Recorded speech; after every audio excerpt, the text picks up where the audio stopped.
మన భారతీయుల మీద జరిగిన దాడి ఎటువంటిదైతే అమాయక ప్రజల్ని టార్గెట్ చేసి సుమారు 20 నుంచి 30 మందిని బలి తీసుకున్నారు.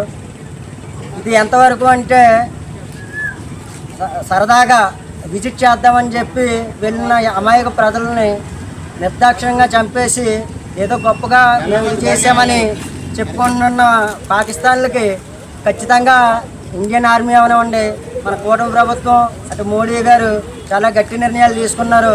నిన్న కాక మొన్న పవన్ కళ్యాణ్ గారు కూడా ఆ మృతుల దగ్గరికి వెళ్ళి సంతాపం తెలియజేసి అనంతరం బయటకు వచ్చిన తర్వాత ఉగ్రవాదులు అనే వాళ్ళు ఎక్కడున్నా కానీ బహిరంగంగానే వాళ్ళని లేకుండా చేయాలని చెప్పి చెప్పడం కూడా జరిగింది.